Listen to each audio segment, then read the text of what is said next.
nouvelle vidéo pour vous présenter le matériel de base pour monter des mouches. La première chose qui est nécessaire à avoir pour monter des mouches, c'est un étau. Il existe une multitude de choix d'étaux allant pour toutes les bourses de prix. Je crois que les étaux les moins chers que j'ai vus étaient quelques dizaines d'euros. Et les étaux les plus chers que j'ai pu voir s'approchaient des 1000 francs suisses ou 1000 euros. Donc il y en a vraiment pour tous les prix et toutes les gammes. Mais voilà, comment s'y retrouver, que choisir lorsque on débute le montage de mouches, à quoi faut-il être attentif? Eh bien c'est tous ces points qu'on va aborder dans cette vidéo. La première question à se poser est, est-ce que l'on veut un étau rotatif ou non? Alors pour moi, il n'y a pas de discussion là-dessus. Je suis fan des étaux rotatifs, je trouve que c'est vraiment une plus-value et que ça facilite vraiment le montage. Pourquoi? Eh bien, lorsqu'on va enrouler différents matériaux autour de la hampe de notre hameçon, le fait d'avoir un étau rotatif, qu'on peut tenir ici avec une pince à arc, par exemple, notre matériau, et simplement venir tourner notre étau de cette manière-là. Ça donne plus de rapidité, ça permet de monter plus vite notre mouche. Cependant, en venant enrouler un matériau quelconque pour former le corps, en tournant l'étau, on peut être un petit peu moins précis. Il faut juste être un petit peu vigilant à ce point-là. Autrement, si on prend un étau rotatif, il faut s'assurer qu'on puisse naturellement bloquer la partie rotative de l'étau. Selon ce qu'on veut faire, c'est un petit peu ennuyant d'avoir cet étau qui tourne ou qui bouge. Et l'autre point que je trouve assez sympa est le fait de pouvoir régler la tension de serrage de notre étau.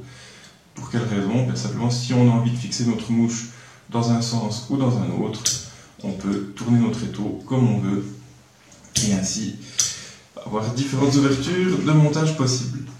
L'avantage aussi de l'étau rotatif est, si on veut voir notre mouche dessous, hop, on tourne notre étau, on voit le dessous, on voit ce qu'on fait, on peut couper nos matériaux, etc.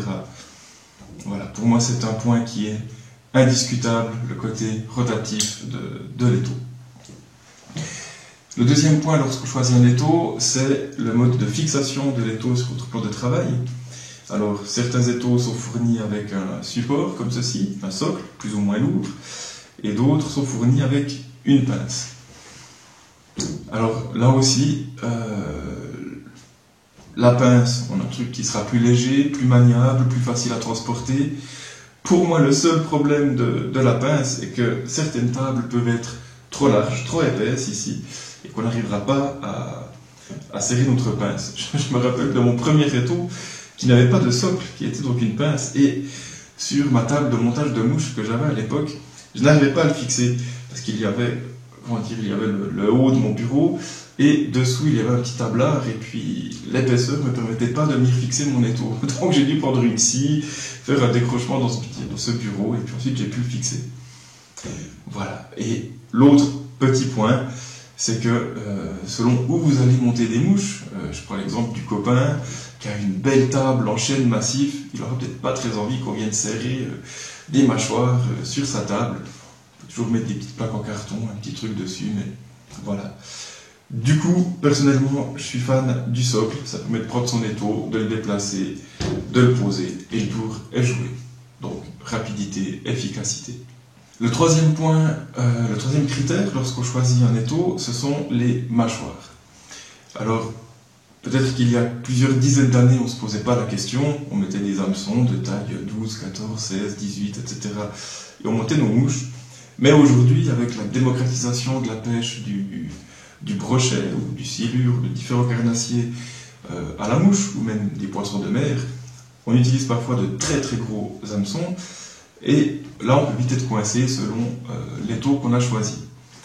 Donc là, un petit point de vigilance, c'est d'avoir déjà un étau qui permette de prendre différentes tailles d'hameçons, pas des plus gros, mais des gros hameçons mères à de tout petits hameçons. Alors certains étaux comme celui-ci, quand on l'achète, on a directement trois jeux de mort avec, des petits, moyens et grands, qui peuvent vraiment avoir toutes les tailles d'hameçons possibles et imaginables. Donc ça c'est un petit point de vigilance. Et le deuxième point de vigilance au niveau des morts ici, ce sera la solidité. Il y a des étaux qui sont réputés pour la solidité de leurs morts, et d'autres, à l'inverse, réputés pour la fragilité de leur mort. Et certains monteurs se plaignent qu'après 1 année ou 2 années, ils ont dû changer cette partie-là. Ici, pour l'anecdote, j'ai un étau Stonefo qui ne coûte pas bien cher.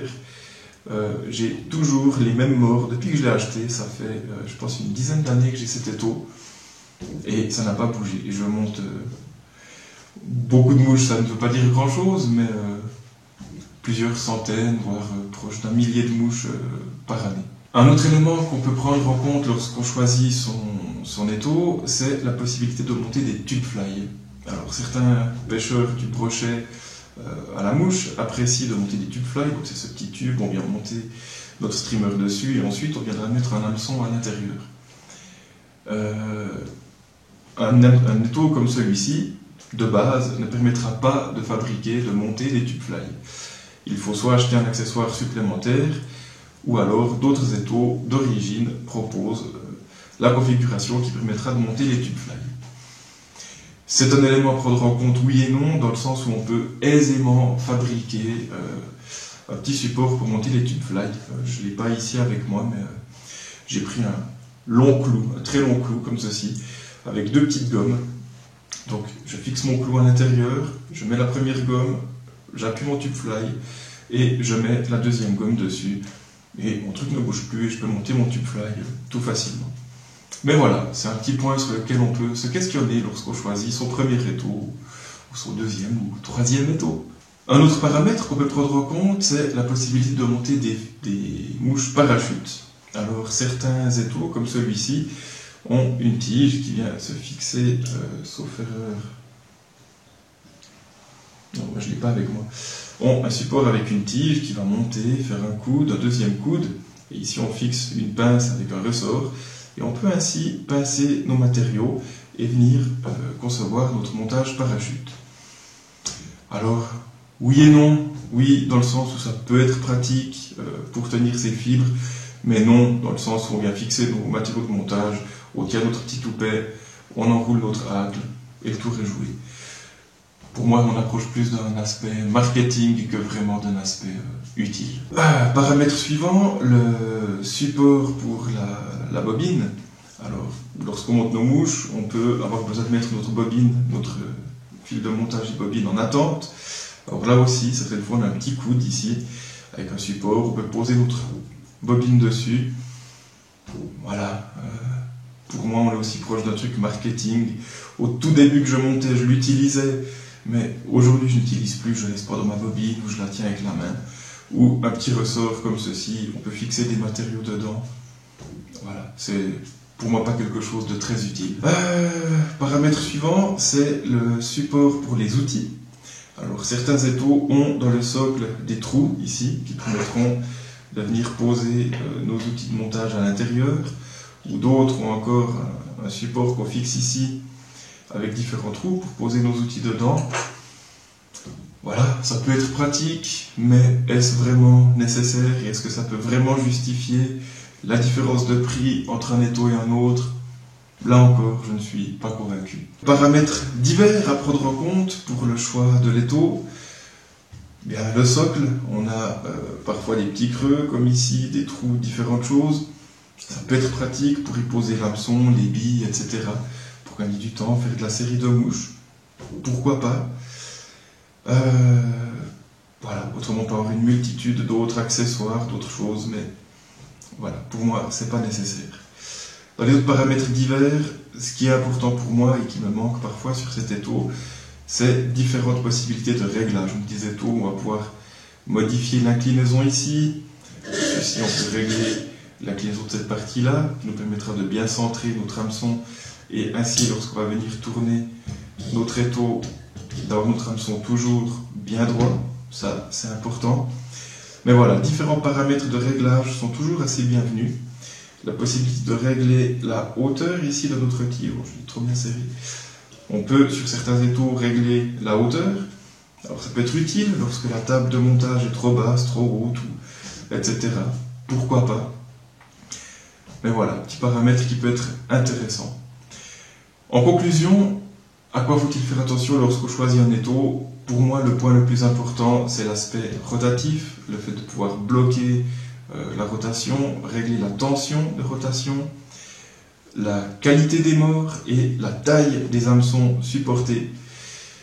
Lorsqu'on débute le montage de mouches, on va se dire, ouais, moi je vais juste monter des mouches pour pêcher la truite. Peut-être que dans 2, 3, 4, 5 ans, vous allez monter des streamers pour pêcher le brochet, et vous vous direz, ah zut, mon étau ne me permet pas de faire ça. Donc, à mon avis, d'avoir un étau directement polyvalent à la base, c'est un point positif. Et puis, le socle ici est aussi, à mon avis, un élément indispensable. Voilà, j'espère que cette vidéo vous a plu. N'hésitez pas à poster vos commentaires, j'y répondrai avec plaisir. À la prochaine, bye!